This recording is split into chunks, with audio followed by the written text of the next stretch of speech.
Amados e queridos irmãos, em Cristo Jesus, membros da Igreja Batista Vida Nova, irmãos de outras igrejas, pessoas que têm nos acompanhado costumeiramente ou não, sejam bem-vindos. Que o Senhor continue a abençoar a sua vida, que você continue sentindo a presença do Todo-Poderoso, e ao sentir a presença do Todo-Poderoso, você esteja feliz, esteja tranquilo, esteja satisfeito. Talvez você vá dizer assim, pastor, mas satisfeito com a sorte de problemas que eu preciso administrar? Ou se não, como satisfeito com tantos problemas para administrar na minha vida financeira, na minha vida profissional, na minha vida familiar? É verdade. Todos nós temos muitos desafios a vencer no dia a dia, sem dúvida nenhuma. Mas é esse momento que gera a reflexão sobre a suficiência de Jesus, a suficiência do sacrifício de Jesus na cruz, a suficiência do amor de Deus, da sua graça em se tornar mais eficaz, mais relevante do que todas as circunstâncias da vida. Portanto, é possível sim, mesmo diante das situações difíceis que nós vivemos, viver uma vida de plena satisfação em Cristo. Porque somente em Cristo Jesus nós podemos viver essa plena satisfação. Tantas pessoas que têm todos os suprimentos de todas as suas necessidades satisfeitas. Deveriam ser felizes e deveriam estar felizes e não estão. Com Jesus, não há necessidade de ter todas as coisas fechadas. Não há necessidade de ter todos os problemas resolvidos, porque o amor de Deus, a misericórdia de Deus, a graça de Deus é tão abundante, que tornam os problemas, as circunstâncias difíceis com menor ação. Podemos sim viver a suficiência, a tranquilidade e a paz em Cristo Jesus, a satisfação em Cristo Jesus. A palavra de Deus nos diz: estejam alegres em todas as situações. Isso significa que é possível ser alegres em todas as situações. E Deus sabe que as circunstâncias de vida estão e são muito difíceis, sem dúvida nenhuma. Mas mesmo assim ele diz: sejam agradecidos, estejam alegres em toda e qualquer situação. O apóstolo Paulo, nos dizendo em Filipenses: não estejais ansiosos por coisa alguma, antes em tudo sejam conhecidas as vossas orações, e a graça do Senhor há de superintender sobre a sua vida. Parafraseei um pouquinho aqui. Portanto, eu espero que você esteja plenamente satisfeito em Cristo Jesus, quando Jesus for percebido por nós com o seu grande amor, ou seja, quanto mais nós pudermos perceber o amor de Deus, a sua misericórdia e o que Jesus Cristo fez na cruz, as circunstâncias acabam se tornando menos pesadas para cada um de nós. Então, o segredo é este: buscar a nossa suficiência, buscar a nossa paciência, buscar a nossa satisfação naquele que é o único que pode nos dar essa satisfação. Espero que você possa viver isto, amado irmão, amada irmã, meu amigo, e que nós possamos estar vivendo o cristianismo com toda a exuberância que ele tem em si mesmo. a própria promessa de Deus na pessoa de Cristo Jesus e na palavra de Jesus, quando diz: eu vim para que vocês tenham vida e vida em abundância. Temos explorado muito essa promessa do Todo-Poderoso, essa promessa do próprio Deus, do próprio Cristo, do próprio Emmanuel, do próprio Deus conosco, dizendo que ele veio para que nós tivéssemos vida e vida em abundância. Que possamos estar caminhando assim no nosso dia a dia e aprendendo a ser gratos em todas as coisas. Todas as coisas. E como Paulo, aprendendo a viver em toda e qualquer situação. Eu convido você a estar orando comigo agora, agradecendo pela vida, agradecendo por este momento que podemos estar refletindo na palavra, porque muitas vezes o dia a dia é tão corrido que nós não temos tempo nem de deglutir um pouquinho essa promessa de Deus, essa palavra maravilhosa, não é mesmo? E esse é o tempo. O próprio convite de Cristo Jesus nos dizendo assim: venham a mim, que vocês que estão cansados, oprimidos e sobrecarregados, e eu vos aliviarei. Vamos orar e agradecer ao Senhor, porque podemos ter vida e vida diante dele, principalmente. Feche seus olhos, vamos orar então. Obrigado, Senhor, obrigado porque podemos caminhar no dia de hoje, não alegres por conta de todas as situações resolvidas, mas alegres porque o Senhor está presente. Tua promessa: estarei convosco todos os dias até a consumação dos séculos. Obrigado porque, em meio ao nosso dia a dia, seja ele como for, o Senhor está conosco. O Senhor não nos abandona. O Senhor está a nos carregar no colo. Te agradecemos. Pedimos, ó Deus, que continuemos percebendo o teu sustento diário, assim como o Senhor tem nos sustentado fisicamente, que nós possamos perceber o quanto o Senhor tem nos sustentado espiritualmente. Muito obrigado, ó Deus. Te agradecemos pela tua graça, pelas tuas misericórdias, pelo teu amor, pelos teus cuidados, pela tua provisão sobre a nossa vida. Oramos assim, em nome de Jesus. Amém.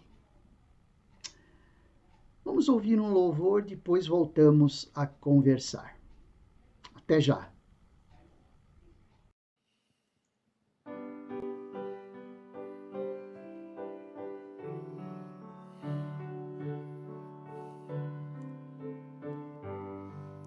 Se eu tiver Jesus ao lado e por ele auxiliado, se por ele for mandado, a qualquer lugar irei.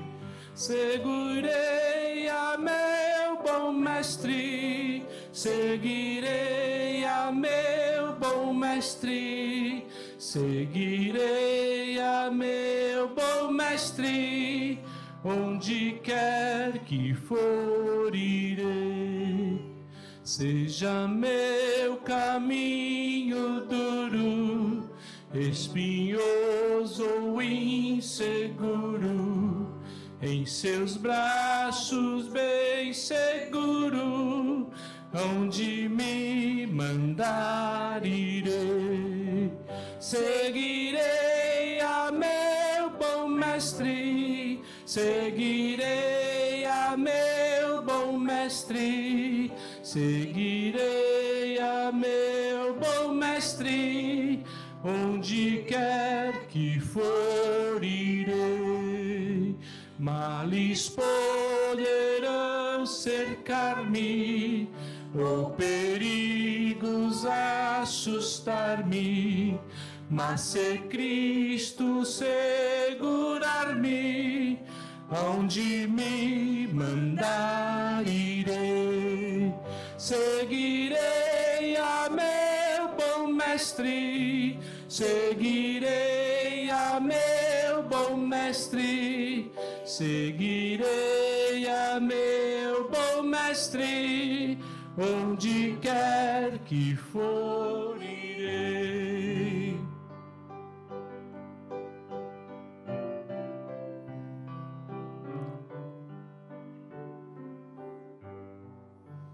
Quando terminar a vida e a batalha for vencida, tenho a glória prometida, eu pra meu Senhor irei. Seguirei a meu bom mestre, seguirei a meu bom mestre, seguirei a meu bom mestre, onde quer que for irei.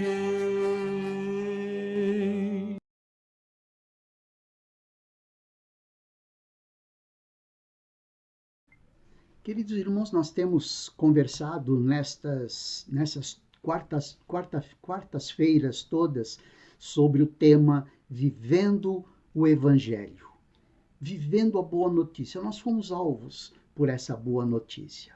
Essa boa notícia que, segundo Paulo, quando escreve aos Romanos, diz que é o poder do Evangelho, o poder de Deus, aliás. O Evangelho é o poder de Deus para a salvação de todo aquele que nele crê. E nós temos visto um texto bem constantemente ali em 2 Pedro, no capítulo 1, que diz assim no versículo 3 e 4, seu divino poder, esse poder, nos tem dado tudo o que diz respeito à vida e à piedade. Ou seja, esse poder que é característica do Evangelho, que nos levou à salvação, nos tem dado tudo o que diz respeito à vida e à piedade, segundo o que Pedro está dizendo na sua segunda carta. Eu estou fazendo apenas uma interligação sobre todas essas ideias. Pelo pleno conhecimento daquele que nos chamou por sua própria glória e virtude, pelas quais, ou seja, pela glória e virtude pelas quais ele nos deu suas preciosas e muito sublimes promessas, para que por meio delas vos torneis participantes da natureza divina, tendo escapado da corrupção que há no mundo por causa da cobiça. Por isso mesmo, empregando todo o vosso esforço, acrescentai a virtude, a vossa fé, e o conhecimento, a virtude, o domínio próprio ao conhecimento, e a perseverança ao domínio próprio, a piedade, a perseverança, a fraternidade, a piedade, e o amor, à fraternidade. Enfim, esse texto do versículo 3 até o versículo 7 mostram para nós toda a condição para vivermos esse evangelho. Fomos alvos desse poder. O que nos compete agora é viver esse evangelho. Por isso, essa série de mensagens, por isso o foco nessas quartas-feiras com esse tema, vivendo o evangelho. Nós vimos, bem rapidamente, que uma das características desse viver o evangelho é viver uma vida de devoção. É viver uma vida não minimizando o pecado, confiando no nosso desempenho. Não. Isso chama-se justiça própria. Ou se não, em fingimento, ou seja, fazendo conta que o pecado não existe e fazendo de conta que nós não somos pecadores e que está tudo bem. Eu posso continuar fazendo a minha vida, trabalhando com a ética que eu entendo ser a ideal, que entendo ser a mais cômoda para mim, vivendo uma vida de fingimento. Enfim, através desse viver uma vida de devoção e uma vida de santidade, nós estamos começando a mostrar a nossa confiança inabalável no Evangelho. Esse Evangelho que podemos ter confiança, por quê? Porque somos justificados pela cruz de Cristo. A justiça de Deus aconteceu em Cristo. A justiça que seria satisfeita para cobrir os nossos pecados e que nós não poderíamos suportar, Jesus levou na cruz. Então, nós somos justificados pela cruz de Cristo. Essa justiça de Deus que nos fez separados, que nos fez santos, que nos fez filhos, foi creditada, essa justiça foi creditada a nós. Tudo isso nós vimos e com isso nós fomos adotados como filhos por Deus. Então são realidades do Evangelho que nós não podemos perder de vista, nós não podemos tirar da nossa mente e do nosso coração. Isso precisa estar na nossa consciência sempre, porque a partir do momento em que nós nos convertemos, o que nós precisamos é ter a percepção sempre da santidade de Deus e a percepção sempre da nossa incapacidade. Quanto maior a nossa percepção do amor de Deus, quanto maior a nossa percepção da santidade de Deus, maior a nossa percepção do nosso pecado. E é isso que vai valorizar o Evangelho na nossa vida. Cristo é valorizado na proporção do quanto nós percebemos a santidade de Deus e quanto percebemos, e quanto mais nós percebemos a nossa incapacidade de atender às expectativas de Deus. Então, quando nós percebemos essas duas nuances, a cruz de Cristo é valorizada.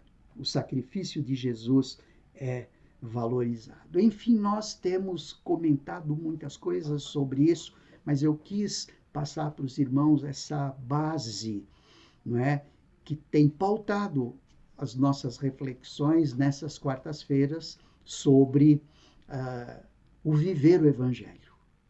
Resumo da ópera: como filhos de Deus, como salvos, como justificados pelo sangue do Cordeiro, como reconciliados com Deus, nós não temos outra coisa que não viver o Evangelho.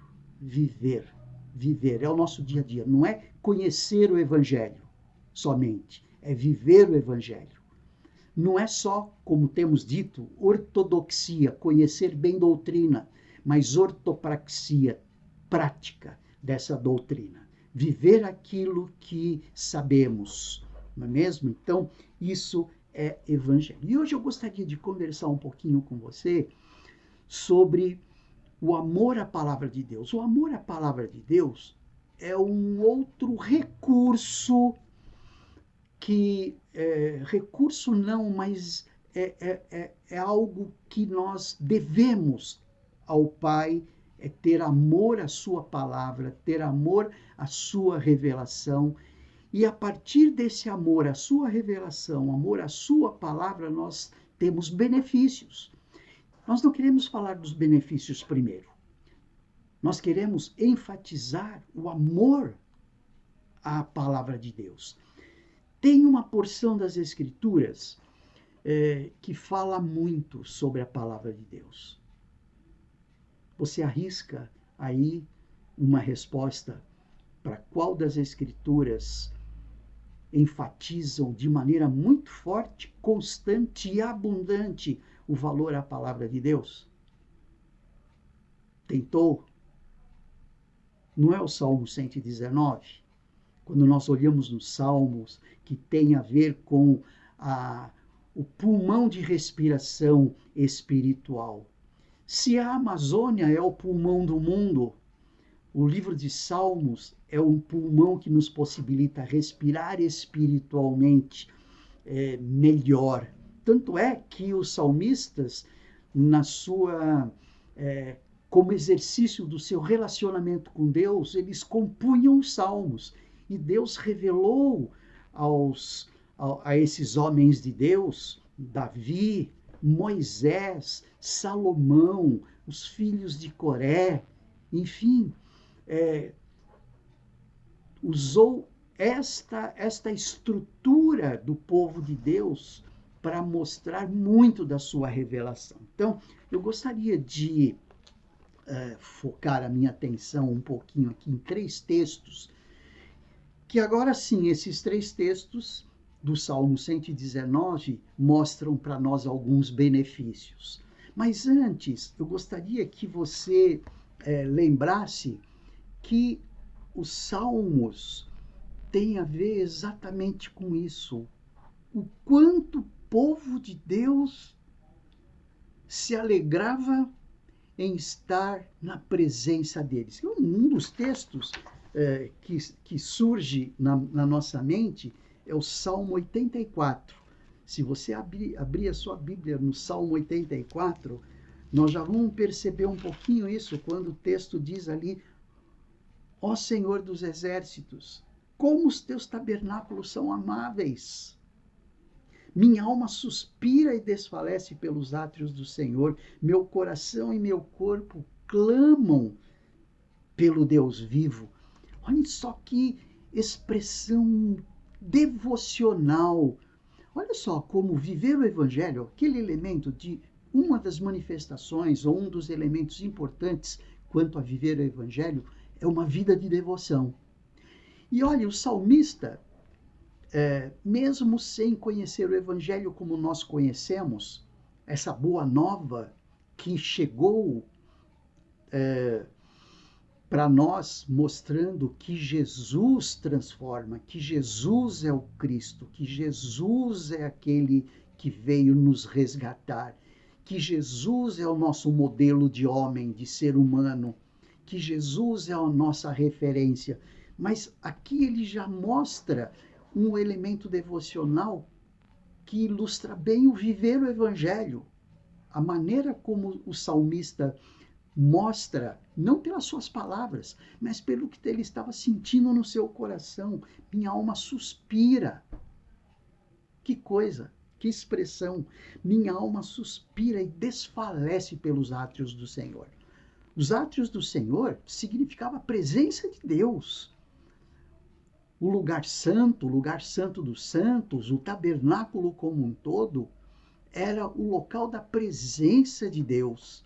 Então, quando ele diz ali que a minha alma suspira e desfalece pelos átrios do Senhor, ele está dizendo que a minha alma suspira pela presença do Senhor. A gente consegue ver também isso bem no Salmo 73, 25, que nós amamos tanto, que diz assim: quem mais eu tenho no céu senão a ti? E na terra não desejo outra coisa além de ti. Pensa no que o salmista estava sentindo quando ele escreveu isto. Pensando não no que ele estava dizendo agora, mas pensando, tentando chegar no que ele estava sentindo. Essa expressão devocional, isso que era praticamente a respiração do homem de Deus, que ele só respirava bem quando se ligava a Deus, quando ele tinha essa percepção da presença de Deus. Então, o livro de Salmos, ele tem essa conotação.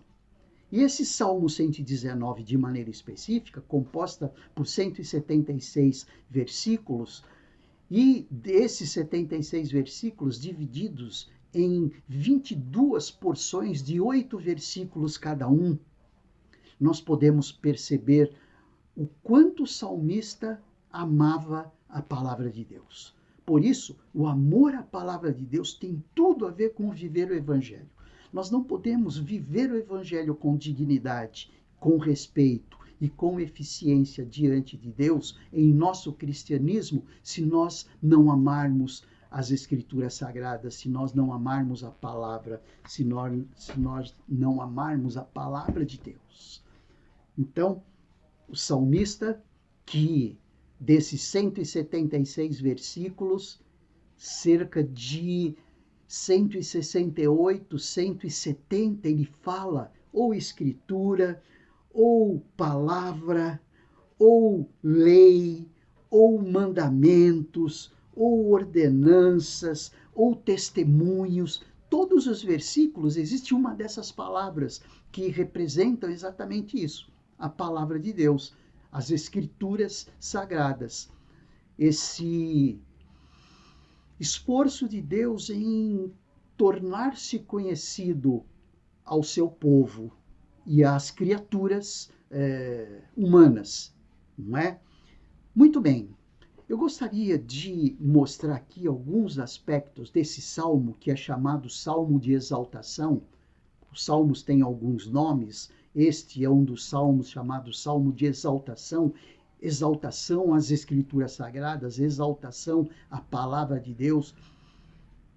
Assim como tem os salmos messiânicos, que, como capítulo 2, como o salmo número 2, apontam para Jesus de maneira inequívoca, de maneira muito forte. Mas este salmo de exaltação, ele mostra alguns benefícios. Então, vamos ver 3 benefícios aí.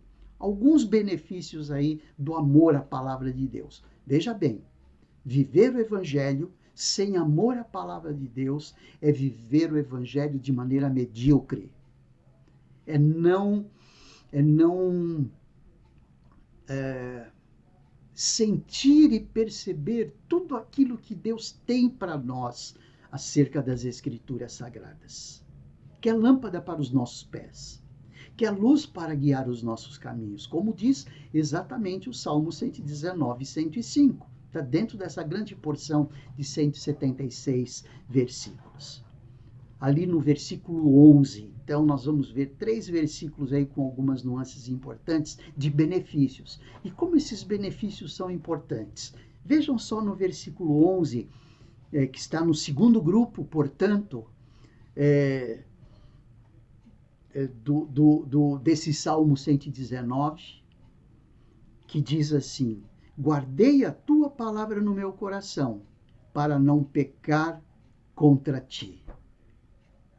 Guardei a tua palavra no meu coração, para não pecar contra ti. A pessoa envolvida com a palavra de Deus caminha na direção da santidade. E santidade é o que Deus requer de nós. Sejam santos como eu sou santo. Deus falando para o ser humano. Deus falando para o seu povo. Como uma obrigação do seu povo, porque o seu povo tem como moradia. Nós temos morando dentro de nós o Espírito Santo, que nos convence do pecado, da justiça, do juízo, para que nós vivamos em santidade.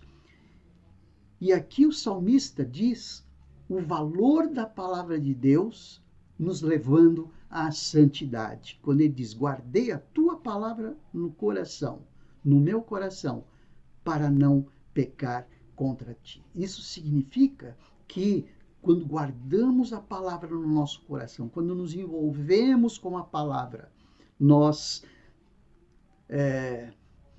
temos uma grande ferramenta para nossa santidade. Na medida em que o ser humano introduz em seu íntimo, ou seja, no coração, na sua mente, nos seus pensamentos, na sua inteligência, a palavra de Deus, ele vai se tornando cada vez mais santo. O apóstolo Paulo, em Romanos, no capítulo 10, versículo 17, ele nos diz ali que a fé vem pelo ouvir, e ouvir a palavra de Deus. E nós vamos ver um pouquinho mais domingo o que diz o capítulo 5 de 1 João, que a fé, qual é a fé que vence o mundo? Essa fé é que vence o mundo. A fé em Cristo, a confiança nele, que por guardarmos a sua palavra no nosso coração, contribuem para nós não pecarmos contra ele. Então, na medida em que o ser humano introduz na sua alma, no seu íntimo, no coração, na mente, nos pensamentos, na inteligência, a palavra de Deus, ele se torna parcialmente, relativamente imune, não imune absolutamente, porque imune absolutamente em relação ao pecado somente no céu, mas ele ganha imunidade, ele melhora a sua imunidade. Pronto. Quando nós falamos em melhorar a imunidade, nós já estamos falando que ela não é absoluta. Ele melhora a nossa imunidade. A palavra de Deus, ela promove discernimento de espírito. É como nos diz a palavra de Deus ali em Hebreus, no capítulo 4, versículo 12, quando ele fala da espada, não é? Quando ele fala assim que a palavra de Deus é viva e eficaz, é mais cortante do que qualquer espada de 2 gumes, e penetra até o ponto de dividir alma e espírito, juntas e medulas, e é apta para discernir os pensamentos e intenções do coração. Então, a palavra de Deus, quando introduzida no nosso coração, ela melhora a nossa imunidade. A palavra de Deus, quando introduzida no nosso coração, ela promove esse discernimento de espírito. Nós começamos a pensar melhor, nós começamos a discernir melhor aquilo que Deus quer de nós, o que agrada ao coração de Deus, que é o que nós devemos buscar, como Paulo fala em Efésios capítulo 5. Então, nós vemos aí como uma pessoa envolvida com a palavra de Deus caminha na direção da santidade. Versículo 11, guardei a tua palavra no meu coração para não pecar contra ti. Mas quando nós olhamos o versículo 35 desse salmo, o versículo 35, ele diz assim: faze com que eu ande pela vereda dos teus mandamentos, pois nela tenho prazer. O que é prazer? Prazer é satisfação. Prazer é alegria. Olha só, como nós começamos este culto, dizendo que nós temos muitas situações que nos deixam extremamente tristes, nos deixam perturbados, a ponto de levar a nossa qualidade de vida lá para baixo. Mas quando nós olhamos o amor de Deus, a graça com a qual nós fomos atingidos, as suas misericórdias, os seus cuidados para conosco, nós começamos a ter satisfação em Deus. Nós começamos a ter alegria pelo que Deus deu e dá para nós. Muito mais pelas circunstâncias da vida que nos permite, que nos leva a viver tempos tão complicados e tão difíceis. E o texto, no versículo 35, diz: faze com que eu ande pela vereda dos teus mandamentos. Palavra. Envolvimento com a palavra. É uma pessoa envolvida com a palavra que pode andar pelas veredas do mandamento do Pai, pois nela tenho prazer. Então nós podemos dizer que a pessoa envolvida com a palavra de Deus tem maior possibilidade de viver a experiência da alegria e da realização. Uma pessoa envolvida com a palavra de Deus tem a maior possibilidade de viver a satisfação em Deus, ou seja, ela é movida, impulsionada pela satisfação de Deus muito mais do que impulsionada pelas demandas da vida. Ah, como isso faz sentido? Como isso está claro na nossa vida? A ênfase nas buscas humanas para realização pessoal é algo perceptível. Parece que o ser humano ele tem dificuldade de se apropriar daquilo que Deus promete. Parece que ele diz assim, não, eu não quero aquilo que o Senhor está me prometendo como satisfação, porque eu entendo, eu sei aonde buscar a minha própria satisfação.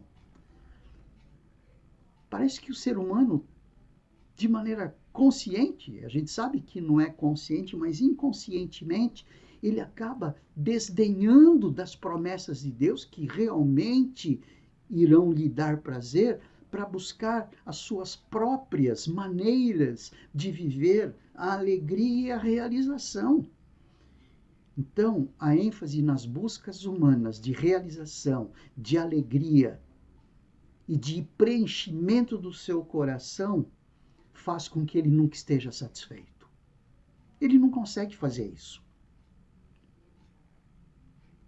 Quando nós olhamos o Salmo 37, 4, quando diz, agrada-te do Senhor. Um texto bastante conhecido, agrada-te do Senhor, e Ele satisfará os desejos do teu coração. Ou seja, é quando nós estamos agradando o coração de Deus, aí é que nós atingiremos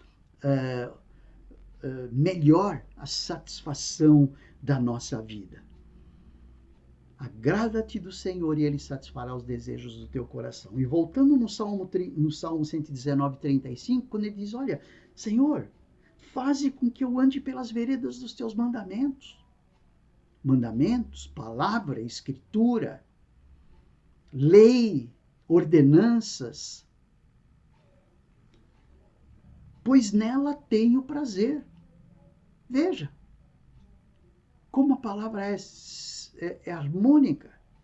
E quando nós olhamos aí em Isaías, que não é um livro poético, mas é um livro profético, e diz assim para nós, versículo 13 e 14, se desviares o teu pé de profanar o sábado, de fazer a tua vontade no meu santo dia, e se chamares ao sábado deleitoso, e santo dia do Senhor, digno de honra, e o honrares, não seguindo os teus caminhos, nem te ocupando nas tuas empresas, nem falando palavras vãs, então te deleitará no Senhor e te farei cavalgar sobre as alturas da terra. Ai, que texto lindo! E te sustentarei com a herança de teu pai Jacó. E ele conclui esse versículo dizendo, a boca do Senhor o disse. Veja, o que ele está dizendo, senão que nós rejeitamos e desdenhamos daquilo em que Deus está dizendo, olha, você tem isso para se satisfazer, mas ele não está aceitando isso, ele não recebe isso, ele busca aquilo que ele entende que para ele é satisfação. Aqui no caso de Isaías 58, o povo estava sendo, através de Isaías, Deus estava exortando o povo a considerar o quê? Considerar o dia do Senhor como um dia digno de honra, como um dia que se deveria guardar, chamando o sábado de deleitoso, que era o dia em que o povo não fazia mais nada a não ser colocar o seu coração, a sua mente, a sua inteligência, os seus pensamentos na direção de Deus, em conhecer mais a Deus, em estar em comunhão com o povo através das festas religiosas. E é isso que ele vem dizendo, olha, quando você aprender a se deleitar naquilo que eu estou exigindo de você, aí sim eu farei você cavalgar sobre as alturas da terra e te sustentarei com a herança do teu pai Jacó. A boca do Senhor o disse. Veja, queridos irmãos, como nós procuramos ser felizes, quando Deus já nos deu quais as maneiras de sermos felizes. Deus está dizendo assim, você não precisa realizar os sonhos que você coloca à sua frente para ser feliz. É só fazer aquilo que eu mando. É só deleitar-se em mim. Quando você se deleita em mim, como diz o Salmo 37, 4, quando você se deleita em mim, eu satisfarei os desejos do teu coração. Então, uma pessoa envolvida com a palavra de Deus, ela tem a possibilidade de viver a experiência da alegria, da realização, da satisfação. É muito, muito oportuno isso. E por último, quando nós olhamos o Salmo 119 mesmo, porque todas essas considerações estão dentro do âmbito do Salmo 62, o Salmo 119, que é o salmo que valoriza a palavra, não é? De maneira muito forte, a ponto de ter a grande maioria, quase a grande totalidade dos seus versículos mencionando a lei, as ordenanças. Ali no versículo 62, ele está dizendo assim para nós. Versículo 62. À meia-noite, levanto-me para render-te graças, por causa dos teus retos juízos. Olha só. O salmista abre mão do seu próprio descanso, porque o seu coração está muito mais envolvido em deleitar-se no Senhor, a ponto de abrir mão dele mesmo quanto ao seu descanso. À meia-noite, levanto-me para render-te graças, por causa dos teus justos juízos, ou dos teus retos juízos. Uma pessoa envolvida com a palavra de Deus, ela tem maior comunhão com o Senhor, e ele agradece pelos estatutos e pelas suas leis. Ele agradece pela palavra. Ele agradece pelos caminhos, pelos decretos. Ele agradece pela lei. Ele agradece pelos mandamentos. Ele agradece pelos testemunhos. Ele agradece pelas ordenanças, que são todas as palavras dirigidas às Escrituras Sagradas, que apontam para as Sagradas Escrituras. E aí nós podemos aí destacar 3 elementos, e eu quero mencionar isso muito rápido. Elemento espontaneidade. O salmista se levanta de madrugada para agradecer pelos estatutos e juízos. Será que nós levantamos à noite? Não é nenhuma crítica para quem não faz isto, mas é apenas uma comparação daquilo que fazia com que o salmista abrisse mão dele mesmo, só para a gente perceber o grau de devoção do coração do salmista. E aí, para nossa reflexão, análise e avaliação, nós podemos aí levantar essa questão de espontaneidade. Será que nos levantamos à noite para exaltar a Deus pela sua lei, ou impulsionado por uma necessidade somente? É diferente. Ele não levantou impulsionado por uma necessidade que ele haveria de ter no dia seguinte. O fato dele ter levantado espontaneamente à noite tinha a ver com Deus, era fora dele. Sem interesse nenhum próprio. Senhor, obrigado pelas tuas escrituras, pela tua palavra, pelas tuas ordenanças. Esse é um ponto muito importante. Esse é um elemento. Um outro elemento, o elemento intimidade. Então tem o elemento espontaneidade, tem o elemento intimidade, pois essa comunhão ela é feita através de uma intimidade pessoal.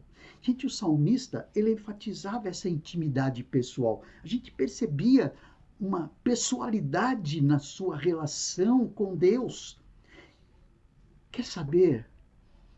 nós temos muito mais condições do que o salmista, porque nós temos o próprio Deus habitando dentro de nós. Ok, o salmista estava sendo dirigido, orientado, inspirado pelo Espírito Santo, mas nós também temos a habitação do Espírito Santo dentro de nós. Então, quando eu olho essas diferenças, eu percebo o quanto nós estamos atrás dessas expressões de adoração, dessas expressões de vida com Deus, de vida devocional com Deus, de vida evangelical, de vida no Evangelho. Intimidade e comunhão são ligações muito fortes. Só tem comunhão quem tem intimidade, essa intimidade pessoal. Uma intimidade comunhão, uma comunhão como uma intimidade pessoal, que pressupõe proximidade, prioridade e confiança. Tem algumas palavras que mexem conosco. Qual é o grau de prioridade que nós temos com as coisas de Deus? Para avaliar. Eu daqui não consigo, mesmo que você estivesse na minha frente, eu não consigo avaliar isto. Deus consegue. E também não tem o objetivo, essa reflexão não tem o objetivo de aquilatar você. Deus aquilata você, Deus avalia você, Deus avalia cada um de nós. Ele conhece cada um de nós. Não é mesmo? Agora, essa intimidade pessoal, ou seja, quanto maior a intimidade pessoal, maior a comunhão. Quanto maior a intimidade pessoal, maior a comunhão. Quanto maior a comunhão, maior a proximidade. Quanto maior a proximidade, maior a comunhão. Quanto maior tudo isso, maior a prioridade, maior a confiança. Se não priorizamos, se não damos prioridade, se naturalmente na nossa vida nós não mostramos essa prioridade, nós já podemos dar uma nota para a nossa intimidade pessoal e dar uma nota para a nossa comunhão. Sim, sim. Tem como avaliar. O Espírito Santo nos convence do pecado e da justiça e do juízo. Ele nos mostra isso. Mas a inteligência também nos mostra. O discernimento sobre o qual já falamos também mostra isto. E além do elemento espontaneidade, além do elemento intimidade, tem o elemento motivação.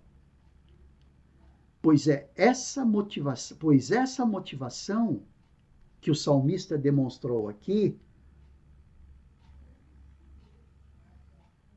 no versículo 62, à meia-noite levanto-me para render graças por causa dos teus retos juízos. Não tem interesse próprio. A motivação não é interesse próprio.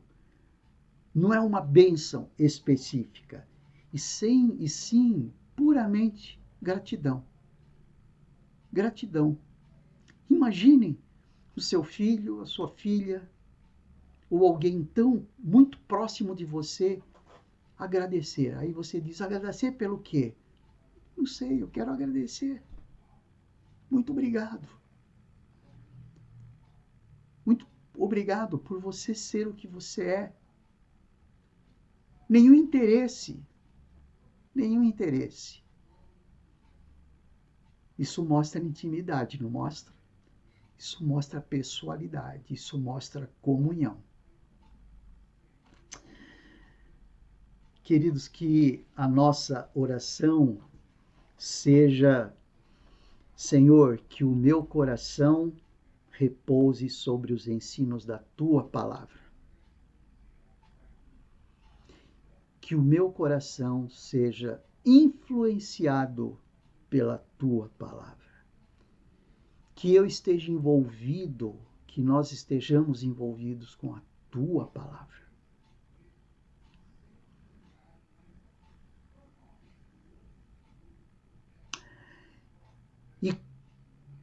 um porquê disto fazer com que o meu coração repouse sobre os ensinos da tua palavra, de forma a fazer-me evitar a presença do mal em meu viver. Isso é viver o Evangelho. Isso é viver o Evangelho. Senhor, que a minha caminhada cristã, o meu viver o Evangelho de Jesus, o seguir a tua vontade seja sempre algo que me dê prazer e alegria. Gente, esse é um ponto importante para a qualidade da nossa vida.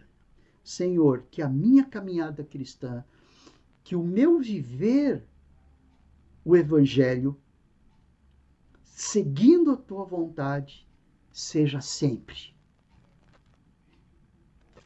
algo que me dê prazer e alegria. Porque no momento em que nós tivermos prazer e alegria em seguir o Evangelho de Jesus, as outras coisas que tendem a nos perturbar e a tirar a qualidade da nossa vida começam a perder valor, começam a perder a ação sobre a nossa vida. E por último, uma oração que podemos fazer: Senhor, que eu tenha momentos de solidão contigo. Talvez a palavra solidão seja uma palavra que não reflita bem, porque às vezes solidão dá a impressão de algo que tem muito mais a ver com um problema emocional do que outra coisa. Por isso, talvez se a gente mudar a palavra solidão para solitude, que é o estar a sós com Deus, desfrutando da sua presença. Senhor, que eu tenha momentos de solitude contigo, ou seja, momentos em que apenas tua presença esteja ao meu lado. Já que nós buscamos a satisfação em Deus, quanto mais satisfeitos em Deus nós estamos, mais nós queremos estar com Ele. Quanto mais nós estivermos com Ele, mais satisfação nós teremos nele. Feche os seus olhos, meu irmão, minha irmã, e vamos orar para que percebamos a palavra com relação ao que ela é para nós, nós possamos perceber a palavra muito mais do que nós percebamos hoje. Receberemos muito mais bônus do que ônus da vida, quando nós nos envolvemos com ela. Senhor Deus, nós oramos gratos ao Senhor por podermos refletir na tua palavra agora. Te pedimos, Paizinho amado, que possamos viver a alegria do teu Evangelho. Viver o teu Evangelho de maneira alegre. Viver a satisfação da vida através do viver o Evangelho como o Senhor requer que vivamos. Senhor, que nós possamos saber escolher muito mais as bênçãos que o Senhor promete do que aquelas que nós muitas vezes entendemos ser as bênçãos para nós. As bênçãos do Senhor, a bênção do Senhor, como diz o texto de Provérbios, a bênção do Senhor é quem enriquece, não acrescenta dores. Que nós possamos estar vivendo isso, Senhor. Nós oramos em nome de Jesus. Meu irmão, minha irmã, que o Senhor te abençoe e te guarde. Que o Senhor faça resplandecer o seu rosto sobre ti e tenha misericórdia de ti. Que o Senhor sobre ti levante o seu rosto e te dê a paz. Nos veremos domingo, permitindo o Senhor. Não deixe de participar, não deixe de convidar pessoas a viver a beleza do Evangelho. Uma boa noite e Deus abençoe ricamente a sua vida e a sua família.